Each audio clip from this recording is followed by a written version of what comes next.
Welcome to the Matt O'Grady Coaching Podcast. This is where Matt shares all his ideas on how to be happier, more successful, and enjoy life to the fullest. Please go to mattogradycoaching.com and thelivinggratitudebook.com to learn more and receive your free micro-coaching session with Matt. Welcome to the Matt O'Grady Coaching Podcast, mattogradycoaching.com. Today we're going to talk about 5 simple, practical steps to happiness. And I came up with this list while pondering life, as I often do. Every day, sometimes multiple times a day, I take a few minutes, sometimes much longer, and I look at my own life. I look at what I'm thinking and feeling, what I'm desiring and wishing for, and I watch what's going on inside me. And then I also ask the question, what can this teach me? What can I teach others to help them? So, just a little inside information into how these podcasts get created. I know some of you are really interested in knowing more about my process and system and kind of what my history is and who my teachers were and all these different things. And I talk more about it in other podcasts. And, if you're a coaching, you get a chance to hear a lot more of that history. But I'm happy to share it here too. So feel free to ask me any questions over at mattogradycoaching.com. Just hit the contact button and be happy to chat with you about just about anything. So the first on the list here is a really important point that I think gets lost, and that's why I put it first, because the others on the list are going to be a little more common. And I'm sure you've heard this one, but the first one is to connect with your inner voice. Now, some may use the word intuition here. And our intuition is working all the time. It's always happening. Our inner voice is there. The question is, are we taking the time? Are we investing the time into really listening to it?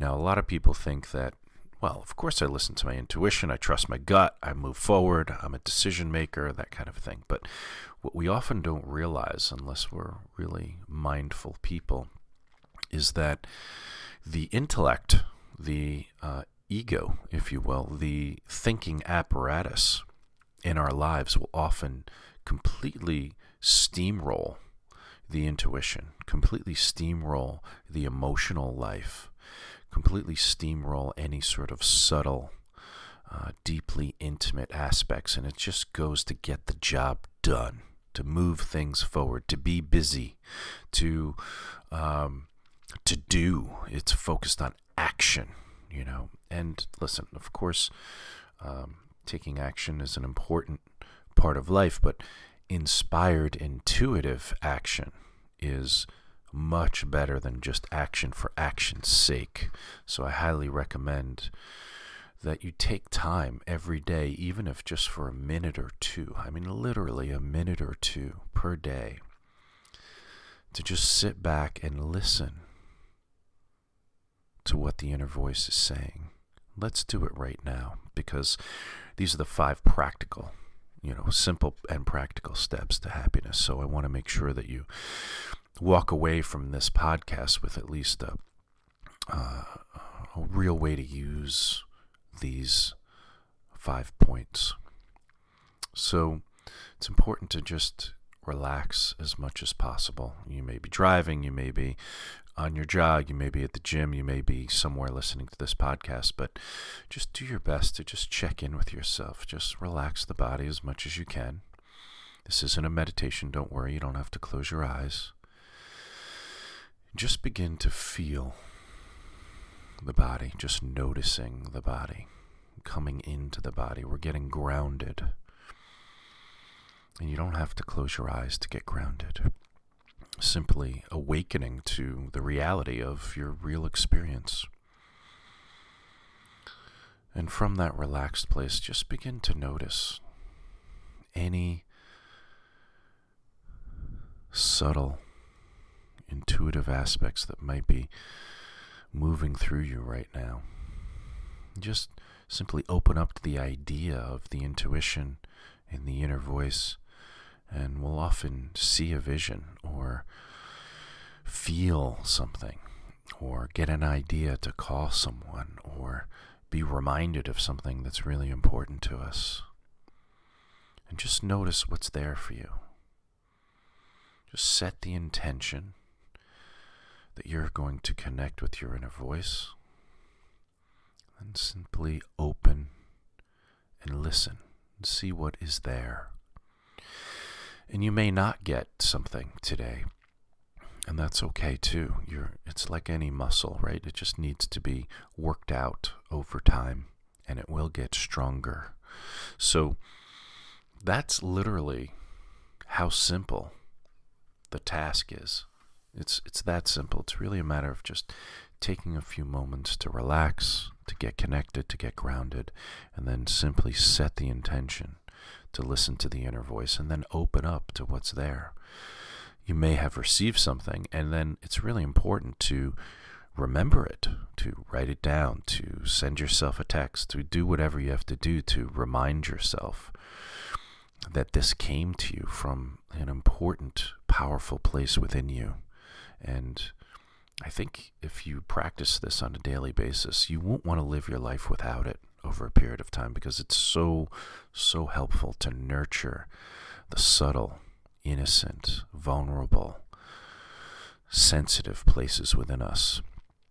And all of what we talk about today will be related to this, but this is the one that I think is often very difficult for a lot of people to feel like they're truly and authentically connecting with their inner voice. They feel like they haven't been taught, they don't know how, they can't relax enough, whatever excuses and reasons we come up with, none of them are true. Okay? That's just noise. You can do anything you want to do, but you need to be relaxed enough and focused enough to be able to follow through. And it's really that simple at the end of the day. So let's move on to number 2, because this is a really important one as well. I think it's also something that kind of gets pushed to the side. This list of 5 things you'll notice are things that, most of us know are a really good idea and would be really helpful to practice them on a daily basis. But we often find all sorts of reasons not to do it, or not to do it consistently, or I'll do it tomorrow, I'll do it next week. I'm going to go to that retreat in a few months, so I'm just going to kind of go as is right now. and then life is just passing us by.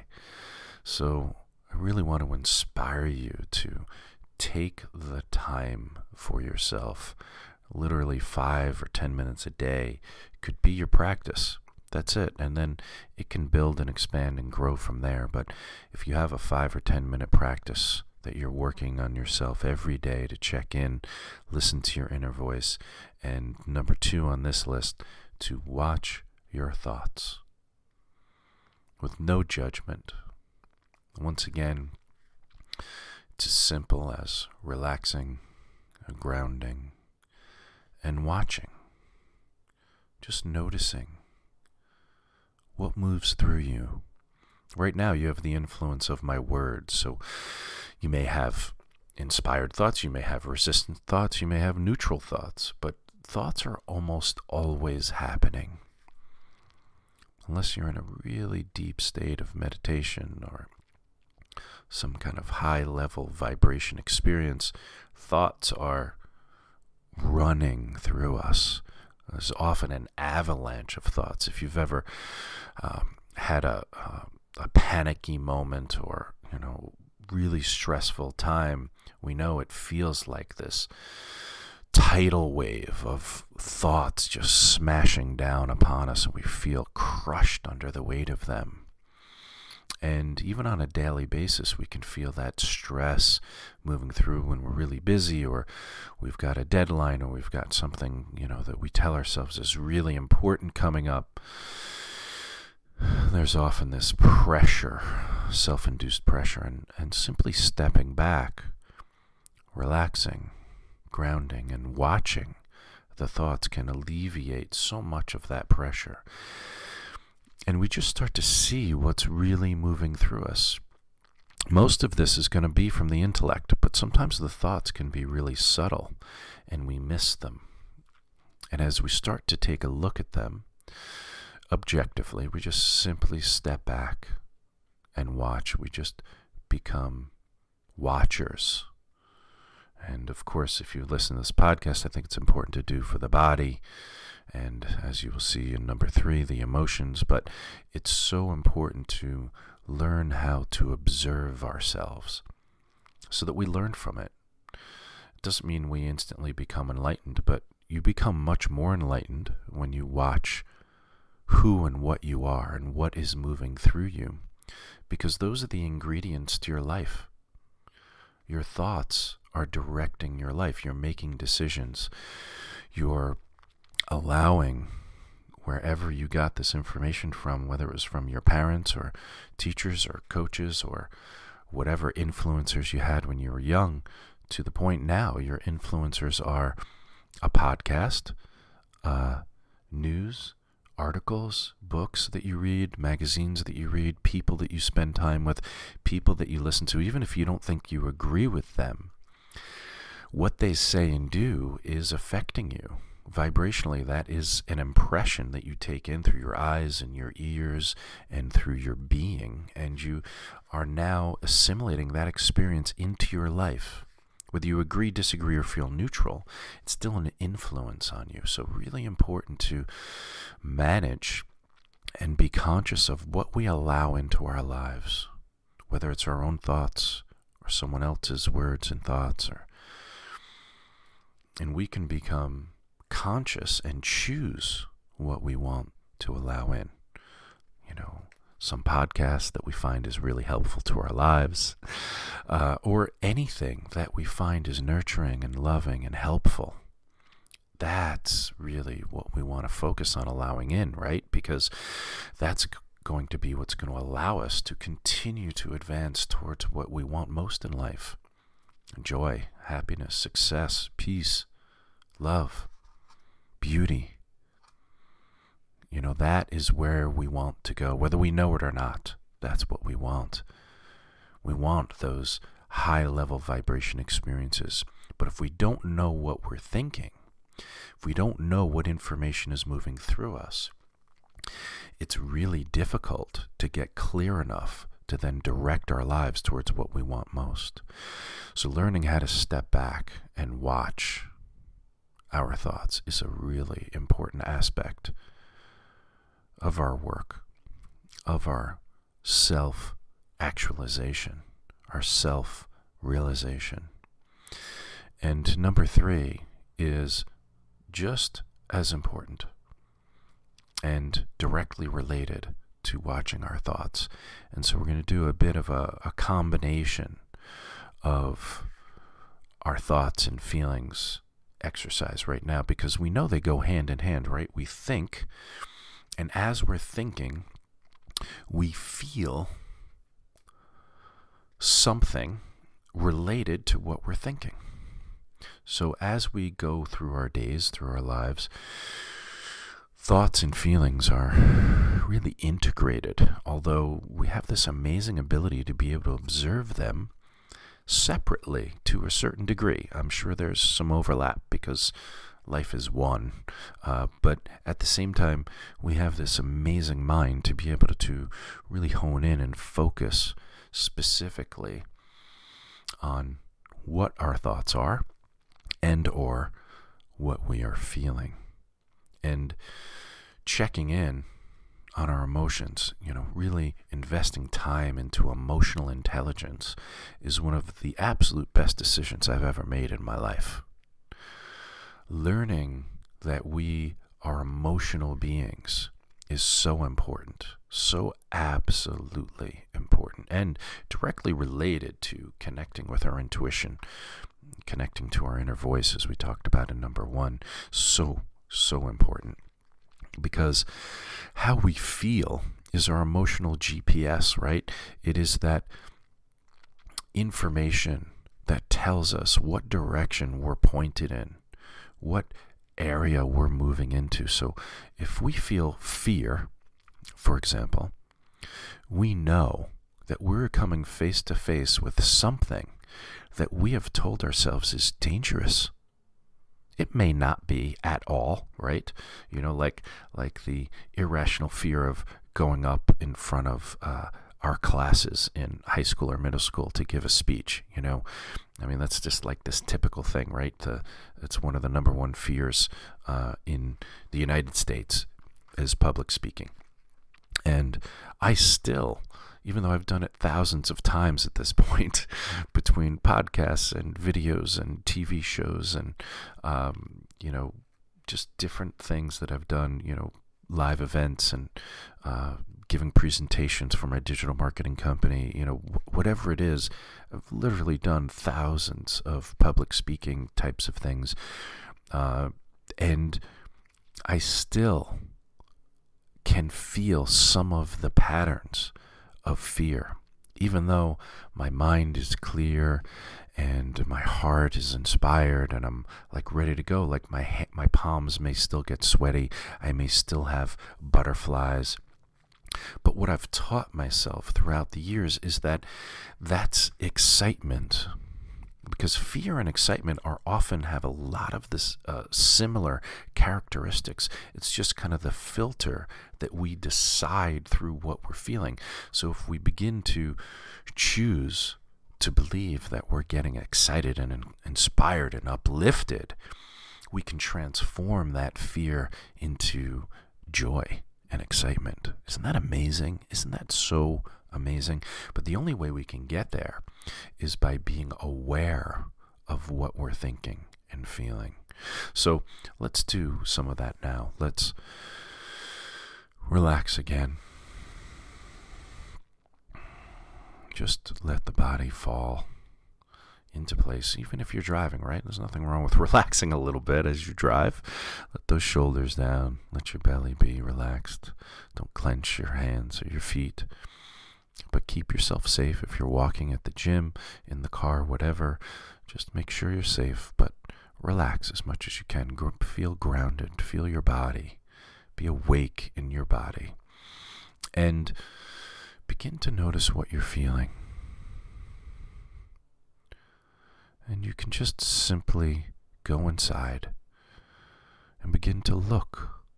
There's often some really obvious emotional quality to what we're experiencing. And hopefully, since you've been listening to this podcast for some minutes now, it's been feeling good. You have some positive emotions moving through you, some hope, some excitement, some inspiration. But be true to whatever it is you're actually feeling, because maybe not. Maybe this is intense. Maybe this is, moving towards happiness brings up resistance for you. It's all possible. So just begin to notice what you're feeling, what emotional state you're in. And it can change. It can be moment by moment.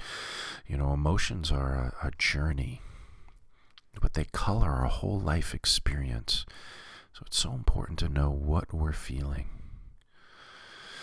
And for the sake of this exercise, you don't have to change anything. It's really just about being mindful, being aware of what we're experiencing. Same with the thoughts. We're just trying to be objective here. We're aiming to be relaxed, conscious, present to what we're experiencing, and just being with that, regardless of what it is.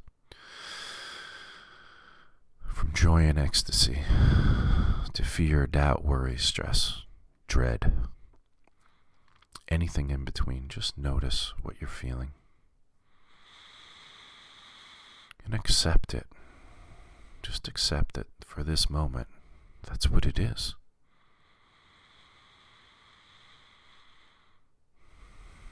But you can also accept with the knowledge and the wisdom that it can and will change, because that's who we are. We're changeable beings. Life is always changing right in front of us. So up until this point, we've talked about connecting with our inner voice, being aware of our thoughts, being aware of our feelings.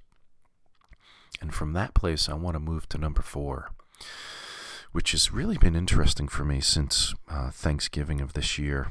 Several months ago, I decided to reinvigorate my gratitude and appreciation practice, and to really step back and notice what it is that I'm experiencing, to really open up to a deeper practice, because I know how powerful it is. I've been practicing it for 2 decades, and it's really important, especially when you've been practicing something for so long, to take a fresh look at it and to see what other depths of wisdom are available. And it's been radically powerful for me, because I've always been so inspired by appreciation, by this feeling of noticing what we have, what we already have in our lives, and allowing this feeling of gratitude and thankfulness and appreciation to move through us.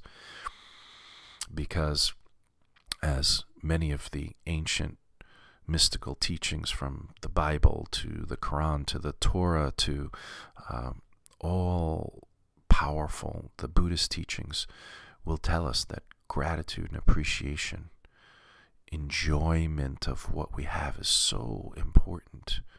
Because if we're always out grasping for what we don't have, we live life in a state of not having. Now, don't confuse this with me saying that desires are bad or anything like that. I don't subscribe to that philosophy at all. I believe that desires are beautiful, but our true divine, inner voice desires are what we want to connect with most, which really is not related to material things. Because material things, appointments, outward successes will never truly, long-lasting, give us what we think they're going to. Because what we're actually going for with any and all of those things is the feeling that we think it's going to give us. So if instead of going just for, it doesn't mean you can't aim for material things or, achievements and successes in your life. By all means, please do. But do it with consciousness. Do it with awareness. Be aware that what you're really going for is this feeling that you think that achievement is going to give you. And as you become aware of that, you realize that every day you can be going for that feeling. You don't necessarily need that thing. There are other aspects in your life that you may already have that can help you to feel the same way. It's just that by the nature of being human beings, we always want more, deeper, better, stronger, more interesting, more luxurious, more whatever, more. However, if we take time each day, once again, just a minute or two every day to be grateful. I do a minute or two an hour, but that's something to work towards. And it's not every day. I don't remember every hour of every day, but most days I remember at least several times a day to do it. And often it's, 8, 10, 12 hours a day. And it's just, it completely changes my day. And it completely changes my coaching clients' days as they've instituted a really significant appreciation, thankful, gratitude practice. And as I take a nice deep breath, I am literally practicing gratitude for the breath. And the reason I start there, the reason I practice every day being thankful for my breath, is that it's always there. It's something that is so important from a mystical, meditative, kind of human experience. The breath is what connects us with the unseen. The breath is so powerful. Without it, physically, our body would die. But there's so much more to it than that. And as we just begin a practice of appreciation for the breath on a daily basis, you start to see the wisdom that it has in it inherently to teach us about ourselves, about our bodies, about our minds, about, so much. I could do hours of a podcast and series just on gratitude and the breath, but for today, notice what you have, whether it's from the breath or a body that works well, or the senses, or the ability to speak and hear, to listen, to connect, to direct our attention, the ability to focus. How about hugs? How about looking into someone's eyes that you love? How about just running water, food in the fridge, a roof over your head, clothes on your body? There is so much to be grateful for every day if we look for it, if we know how to look for it, if we practice it. Any relationships that are important to us that we have, those are something to be grateful for. Do you have a job? Do you have any money in your bank account? Anything that you have already is worth being grateful for. Practicing appreciation for what we have will only help us, never hurt us, always help us. How many things can you say in your life that are always good for you? And the practice of appreciation is always good for you. And it could be the simplest thing. You can just appreciate a color, or a leaf blowing in the wind, or the sound of birds, or music that you love, or anything. There's millions of things every day we could be grateful for, and it can completely transform your day, your attitude, your mind, your focus. It is very powerful. And if you haven't gone deep into the practice of appreciation, gratitude, thankfulness, I highly, highly recommend it, because it is life transformative. I'm going way over, so I want to be sure to move on to number 5. Number 5 is one of my favorites as well, and something we also often forget, and that is nurturing ourselves, the practice of self-love. Just simply being kind to ourselves. And with our thoughts and our feelings, we can often notice that we're very judgmental of ourselves, very condescending.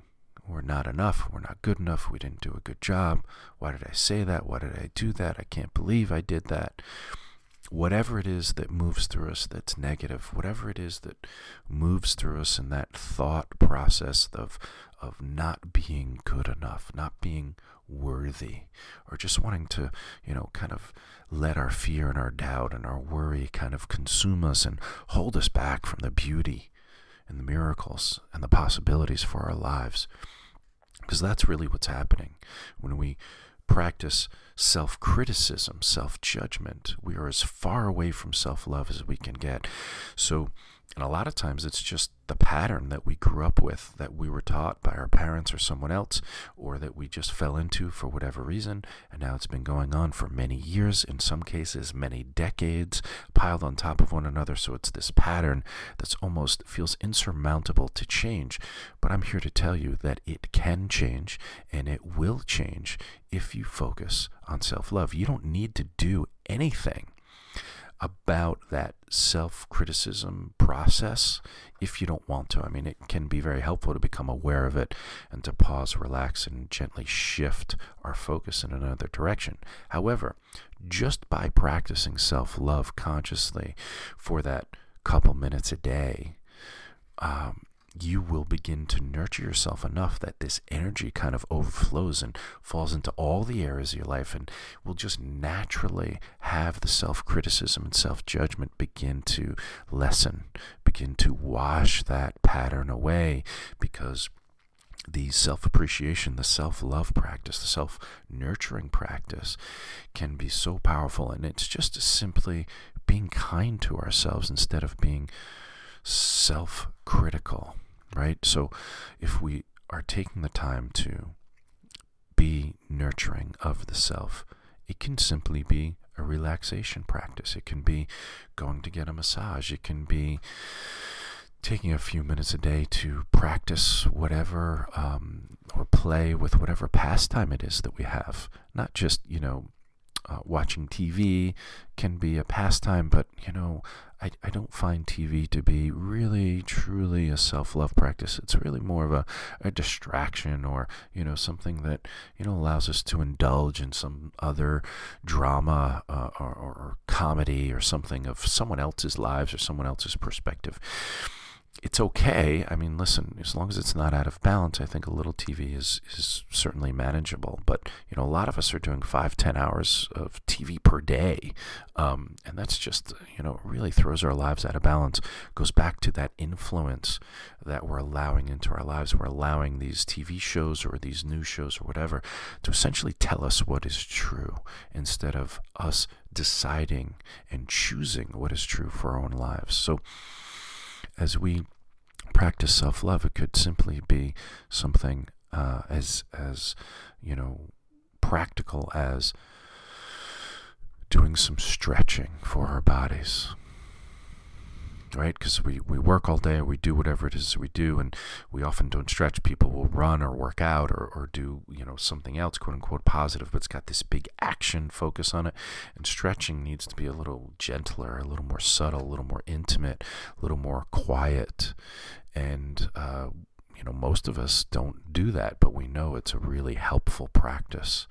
Or meditation can be a very self-loving practice. Just a couple minutes a day of watching the breath, relaxing the body, just being there with our thoughts and feelings. Oh, imagine that. Meditation. You get almost all 5 of these. You could do a 5-minute meditation and focus on these 5 aspects, 1 minute each. And there you go. You've done your self-practice. You're connecting with the inner voice, and you're watching of thoughts and feelings, and you're being in appreciation for what you have, and then taking a minute to wrap up your 5-minute meditation with some self-love, some appreciation for who you are, what you've done, what you're working on, and where you're going. And with that, we're going to be a wrap. Thank you guys so much for everything. It's just been an amazing journey with you over these last, oh my God, I can't believe it's going to be, we're going to be going into the 7th year of the podcast, from the Matt and Phil show to transforming into the Matt O'Grady Coaching Podcast. And I just thank you so much for being on this journey with me, and all of your comments and questions and shares. I mean, we're just getting so many thousands of downloads every month that I know you guys are sharing it like crazy, because I barely even post these. Now it's just kind of on autopilot. You guys are sharing it for me. If you ever want to do me a favor, that's a huge favor. If you ever want to pay it forward or give back to me in a way, sharing it on social media, Instagram, Twitter, Facebook, etc., is really a great way to go. And I really appreciate it. Feel free to tag me, and I'll comment on it. Thank you so much. Big love, guys. Talk to you soon. MattO'GradyCoaching.com.